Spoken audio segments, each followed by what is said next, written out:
But we'll work on it, inshallah. My name is Yusuf. Can you say Yusuf? Let me say Yusuf. Yeah, very good. I wish you'd teach my wife. She keeps mispronouncing it. She calls me useless.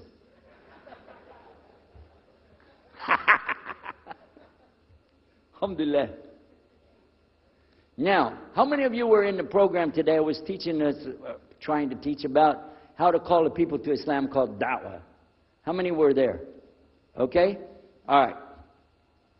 I just used an example what I was telling you about. Remember I was telling you when you introduce yourself to somebody, you got to get friendly with them. So I just used an example right there. Because this will disarm the people. This disarm them and make them relax a little bit. Because they're coming to you with things like, how come you Muslims has to kill all the people? What kind of question is that? How come you have to beat your wives? Why does your book tell you that you're the only ones going to go to paradise? So these kind of questions, when they come to you, what are you going to do? So the first thing, as we said in the program, and I hope, by the way, if you didn't join us today, join us tomorrow. Are we continuing tomorrow on the Dawah thing or no? Oh, okay. But when we're doing it, you look through the schedule. I'm not going to get into that, but just look through the schedule and join us for this whenever we're talking about the Dawah.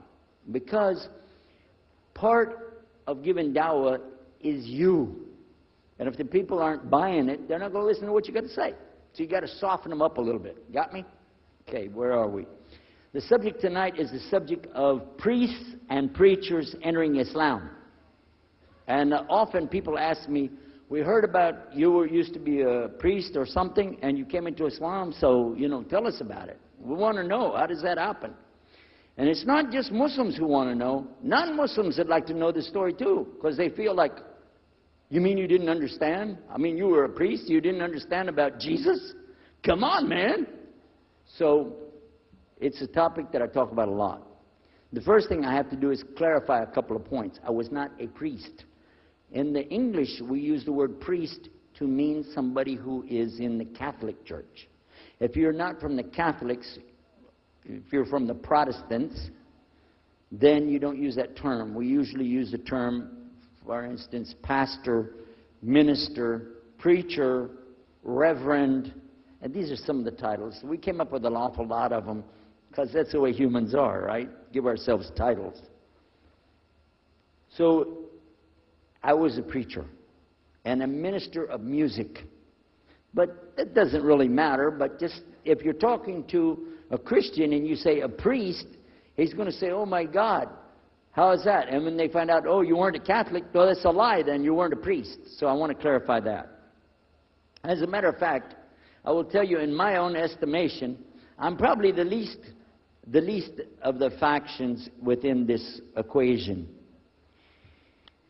Because there were so many other people that came into Islam the same time I did. That's why it takes a little bit of time to tell the story. But they asked me to tell it tonight, so we're going to do that. But I want you to listen carefully to realize what goes through the mind of a person that's not Muslim. Okay? And I usually start out by telling people that my father and I were both ministers, and both of us were also businessmen. In the reverse order. We were business first and preacher second. Got me? Because, well, as they say, business is business. And that's exactly how it worked. We operated mostly in Texas.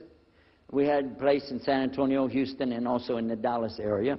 And we were very concerned about Christian conditions.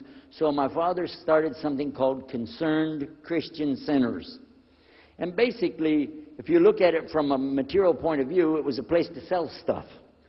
But what we would do is take consignment things in. People could bring things into us, and then we would sell it and keep part of the money. And keep a lot of the money. But anyway, they would bring in what they make with their hands, arts and crafts. And a lot of old women, they like to sit around and make things, then they give it to us.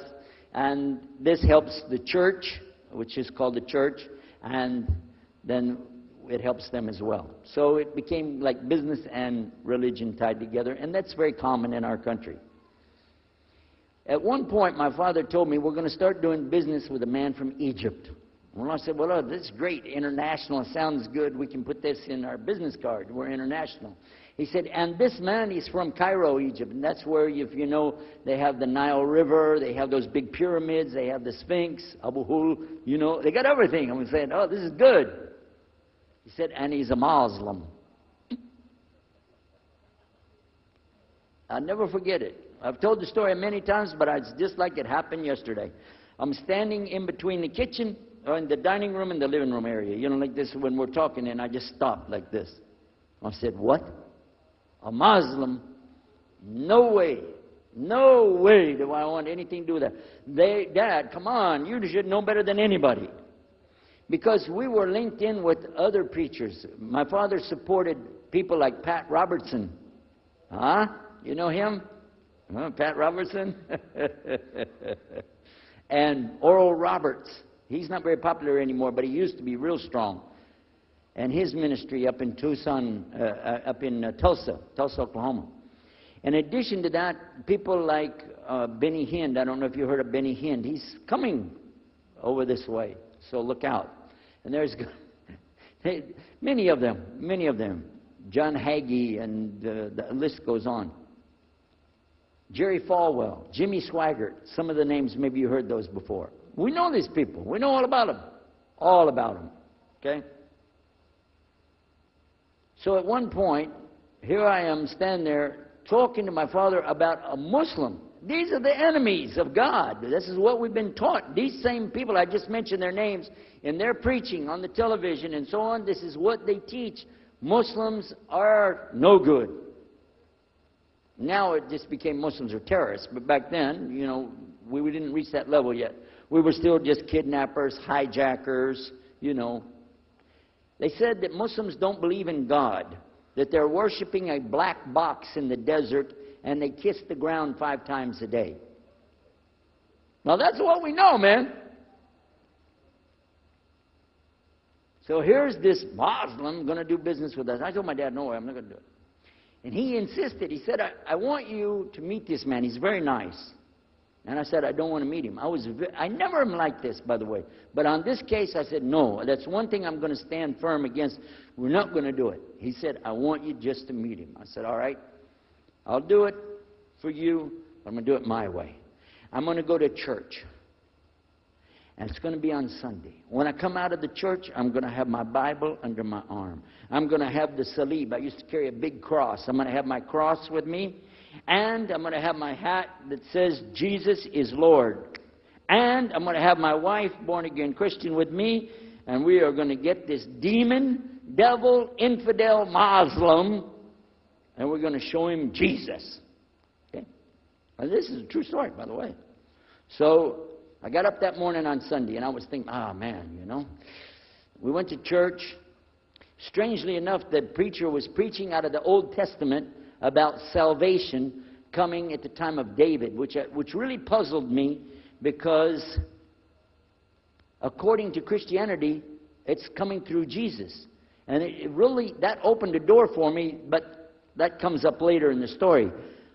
Why was he saying there's salvation before Jesus? That's interesting. Now, when I get there to my father's store, I'm looking around, you know.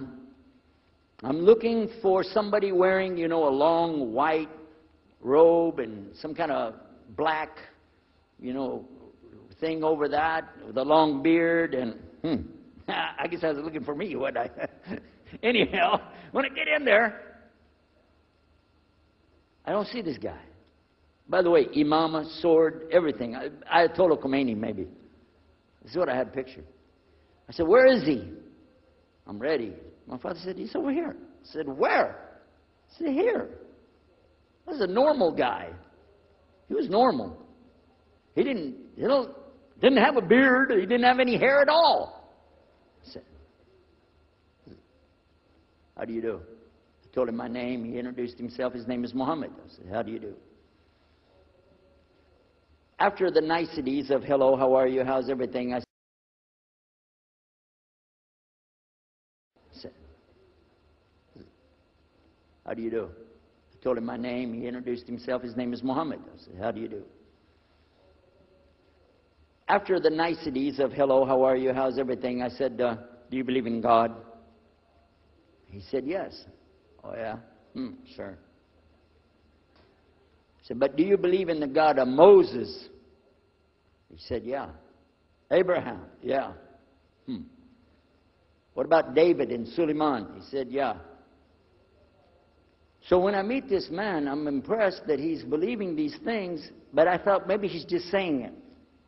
So I even asked him, what about Jesus? Because I thought maybe they're kind of... First I thought Muslims were like Hindus. That was first. And then when he said he believed in some of the things of the Bible, I said, okay, maybe they're like Jews. So that's when I said, yes, but what about Jesus? Do you believe in Jesus? And he said, yes. I said, okay, wait a minute. This is going to be easy. I can convert this guy. So I agreed that we're going to do business with him.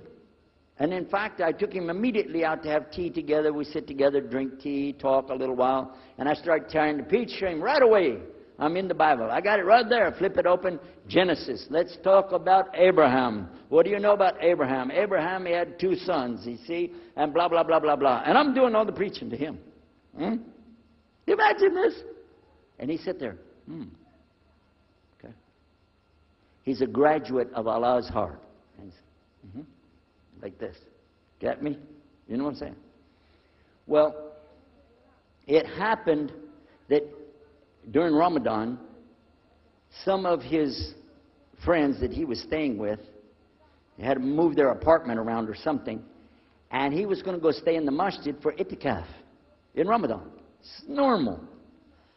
We didn't understand. I thought he has nowhere to go, and I told my dad, this man has nowhere to go. And my dad said, no, he's got money. I said, no, he doesn't. Dad, I'm telling you, he has no place to go. I heard him say he's going to go live in the mosque to a Christian. If you're going to live in the church, ooh, that's the worst. So I said, let me offer that he can stay at our place. And my dad said, no, you don't do that. That's not right. I said, no, I'm going to offer it to him. I went to him and I said, how would you like to come stay at our place? He said, no, I want to go and stay there. I want to stay in the mosque, and it's something good. I said, oh man, look at this poor man. Oh my God, he doesn't know, you know. He just, oh, poor soul. Please come and stay in our house. And he said, no, I can't. I need to go stay over there. I said, look, I'm scratching his dignity. So I told him, listen, no. I want you to come and you can pay. You can pay money and stay with us. He said, how much? I said, $15 a week. Which in America is like nothing. $15 is nothing. I said, and then he kind of hesitated. I said, and we'll pay for all the food. Well, you eat $15 worth of food in one day in America. He said, okay, all right. And I told my dad later, I said, see how I did that? Because now he'll stay with us. He knows he's getting a good deal on the food, and I was making it all about money. Well, I didn't know he wanted to come and stay with us. He wanted to learn about how are Americans and how is the dawah going to be. What do we believe? Especially people who are preaching. So he came and stayed in our house. And I said, well, now that's good. I'll travel with him and go with him in places, and he'll see and he'll learn about Christianity. As we were traveling and working together, we put up tables just like this and booths and things and set things out for people to come and look at them and sell things. And I caught him one time. When somebody wanted to take something from the front, he took it from the back and gave it to him. And I looked at him. And the next time somebody started to take something, he took from the back and gave it to him. I said, hey, Muhammad, we take the stuff from the front because that's the old stuff. The new stuff in the back, just hold it back. You know what I'm saying? This is dated material. Get rid of the junk first. He said, no, I can't. In my religion, we can't sell something unless we give the people the best. I said,